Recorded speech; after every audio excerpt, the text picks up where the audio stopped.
नमस्कार साथियों, आप सभी के हमारे YouTube चैनल CDER में बहुत बहुत स्वागत है। आज का जो सब्जेक्ट है वो है एंटरप्रेन्योरशिप बीकॉम थर्ड सेमेस्टर। ठीक है, तो आज हम पढ़ेंगे एंटरप्रेन्योरशिप बीकॉम थर्ड सेमेस्टर। हमने जहां तक पढ़ चुके हैं उसके आगे आज कंटिन्यू करेंगे। आपको पता होगा कि एंटरप्रेन्योरशिप में चैप्टर 4 जो है चालू कर दिया है। अगर आपने चैप्टर 1, चैप्टर 2, चैप्टर 3 नहीं पढ़ा है तो आप हमारे यूट्यूब चैनल पे प्लेलिस्ट में वीडियो अवेलेबल है, आप जाकर देख सकते हैं। तो चलिए आज हम आगे कंटिन्यू करते हैं, देखते हैं आज का टॉपिक क्या है।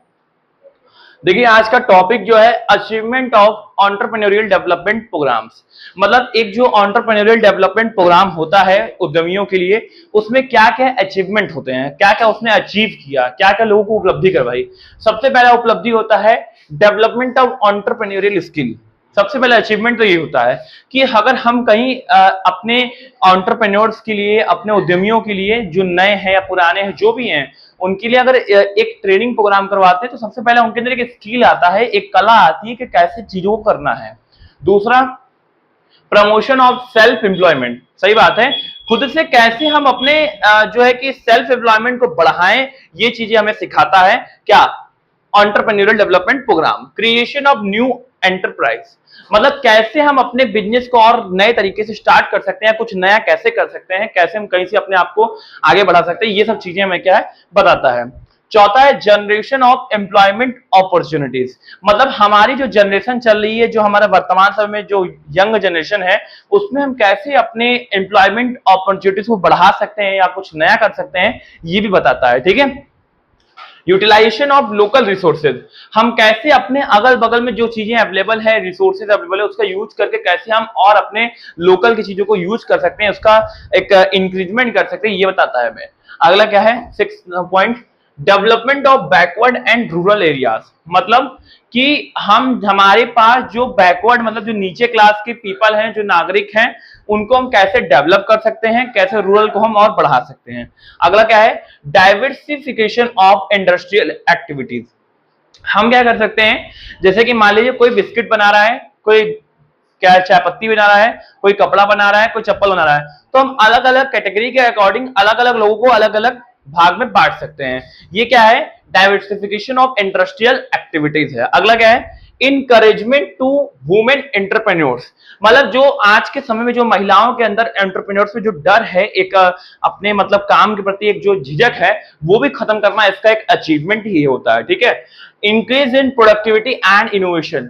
ये क्या करता है, एक अचीवमेंट इसका ये भी है कि क्या करता है, चीजों को जो नया इनोवेशन होता है, कुछ नई चीजें होती हैं, उसको इंक्रीज करता है, प्रोडक्टिविटी बढ़ाता है।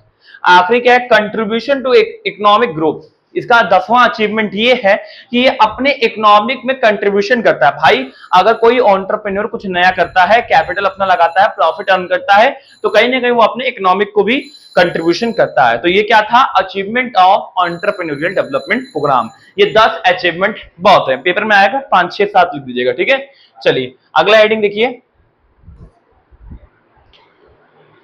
हाँ, अगला हेडिंग है steps of entrepreneurship development programmes. अगर हमें एंटरप्रेन्योरशिप डेवलपमेंट प्रोग्राम करना है तो क्या क्या उसके स्टेप्स हैं, हम कितने प्रक्रिया में एंटरप्रेन्योरशिप डेवलपमेंट प्रोग्राम कर सकते हैं। तो सबसे पहला स्टेप इसमें दिया है सिलेक्शन ऑफ पोटेंशियल एंटरप्रेन्योर, जिसके अंदर करने की क्षमता है, जो कहता है कि नहीं मैं कर सकता हूं, कुछ नया इनोवेशन कर सकता हूं या करने की क्षमता रखता हूं लाभ हानि सहने की, उस व्यक्ति का सिलेक्शन करना सबसे पहला स्टेप। दूसरा step, identification of entrepreneurial opportunities. जो हमारे पास एंटरप्रेन्योरियल अपॉर्चुनिटीज है उसको आइडेंटिफाई करना कि हाँ हमारा ये आइडेंटिफिकेशन है, हम इस क्षेत्र में कुछ अलग कर सकते हैं, कुछ नया कर सकते हैं। तीसरा प्रक्रिया, ट्रेनिंग फॉर स्किल डेवलपमेंट। फिर वो क्या करेंगे, इसका तीसरा ईडीपी का तीसरा प्रक्रिया स्टेप है, जिनके जरूरत हो, लगे कि इनको हाँ इस चीज की ट्रेनिंग देनी है, कैसे बात करना है, कैसे डीलिंग करनी है, उसका वो करना। चौथा, प्रिपरेशन ऑफ प्रोजेक्ट रिपोर्ट। हमें किस चीज का प्रोजेक्ट रिपोर्ट देना है, कितना देना है, कैसे देना है, इन सभी चीजों का ध्यान देना।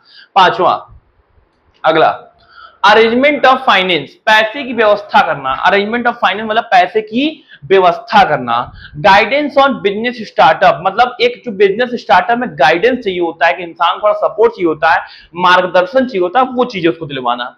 Support and follow up assistance, एक सपोर्ट मिलता है, ईडीपी करता है, सपोर्ट देता है, फॉलो अप करता है कि हाँ ऐसे ऐसे करो, ऐसे ऐसे करोगे तो तुम्हारा सक्सेस होगे। तो ये 7 जो थे आपके ये स्टेप से किसके एंटरप्रेन्योरशिप डेवलपमेंट प्रोग्राम की, ये 7 प्रक्रियाबद्ध अगर तरीके से करते हैं तो हमारा एंटरप्रेन्योरशिप यानी उद्यमिता विकास कार्यक्रम संपूर्ण पूरा होता है। तो ये 7 प्रक्रिया आपको याद करना होगा। सबसे पहला सिलेक्शन ऑफ पोटेंशियल एंटरप्रेन्योर, हमें सिलेक्शन करना होगा। फिर आइडेंटिफिकेशन करना होगा कि क्या क्या हमारे पास अपॉर्चुनिटीज है, क्या क्या हमें एक मौका मिल सकता है, अवसर मिल सकता है। तीसरा ट्रेनिंग फॉर स्किल डेवलपमेंट, हमें स्किल डेवलपमेंट की कैसी ट्रेनिंग करनी होगी, कैसे हम अपने आप को और अच्छा कर सकते हैं। प्रिपरेशन फॉर रिपोर्ट प्रोजेक्ट, हमें प्रोजेक्ट रिपोर्ट बनाना तो कैसे हम उसका प्रिपरेशन कर सकते हैं। फिर अगला क्या है, फाइनेंस, पैसा की व्यवस्था करना, गाइडेंस मिलना और सपोर्ट मिलना। तो ये 7 प्रक्रिया है किसका, ईडीपी का, ठीक है। और इसके पहले हमने क्या पढ़ा है, ईडीपी के पहले हमने क्या पढ़ा, achievement of entrepreneurial development programme. तो 10 अचीवमेंट इसमें से आप 7 लिख देते हो, बहुत है, ठीक है।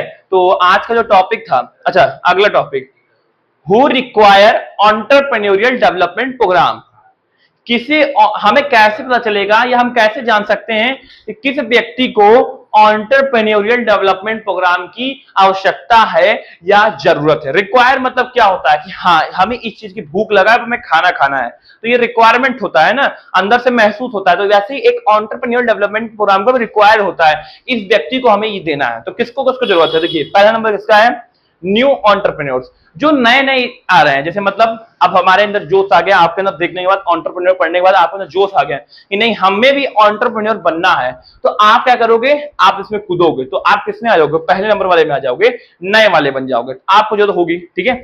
दूसरा एग्जिस्टिंग एंटरप्रेन्योर्स, जो मतलब चाहते क्या, अब बस करे, अब नहीं हो रहा हमसे, अब एकदम मन भर गया, अब आज के बाद नहीं करेंगे, उनको मोटिवेट करना। अब वहां पे उनको सपोर्ट नहीं चाहिए, वहां उनको मोटिवेशन चाहिए, थोड़ा सा एक उनको और प्रेरित करना होगा कि नहीं हम आपके साथ खड़े हैं, आप लगे रहिए। तो ये हो गया एग्जिस्टिंग के लिए। वुमेन, जो औरतें हैं, उनको भी एक मोटिवेशन ही चाहता है कि नहीं आप करिए, आप सक्सेस होंगी, आप क्यों डर रही हैं, तो उनको भी चाहता है। यूथ सीकिंग, जो हमारी युवा पीढ़ी है, जो हमारा नया जनरेशन चल रहा है, जो नई उम्र है, वो भी थोड़ा सा लड़खड़ाते हैं, डरते हैं, उनको भी चाहिए होता है ये ट्रेनिंग, ठीक है। फिर अगला, retired person looking for business opportunities, ऐसे व्यक्ति जो रिटायर हो चुके हैं, अपनी नौकरी से वो खत्म हो चुके हैं, मतलब उनको रिटायरमेंट मिल गई है, ऐसे भी व्यक्ति को नौकरी की आवश्यकता होती है, उनके पास टैलेंट होता है लेकिन उनको निखारने वाला कोई नहीं होता है, ऐसे व्यक्ति को भी जरूरत होता है। टेक्नीशियन एंड प्रोफेशनल, जो टेक्नीशियन होते हैं, प्रोफेशनल व्यक्ति होते हैं, उनको भी इस चीज की जरूरत होती है।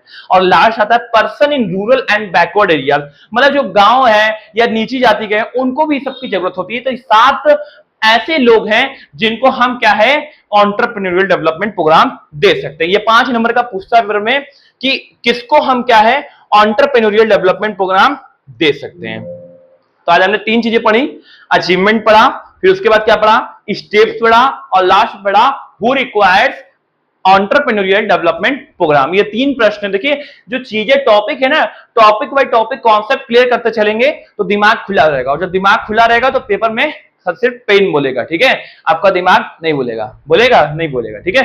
चलिए तो अभी हम आज के लिए ब्रेक करते हैं, फिर अगले वीडियो मिलेंगे। चैप्टर 4 का भी एक पार्ट और बन सकता है, उसके लिए हम तैयार रहिएगा। और अगर आपने अभी चैप्टर 1, चैप्टर 2, चैप्टर 3 ऐसे नहीं देखा है तो आप प्लेलिस्ट में जाकर देख सकते हैं, वीडियो अवेलेबल है। और अभी के लिए ब्रेक करते हैं, फिर मिलेंगे अगले वीडियो में। धन्यवाद।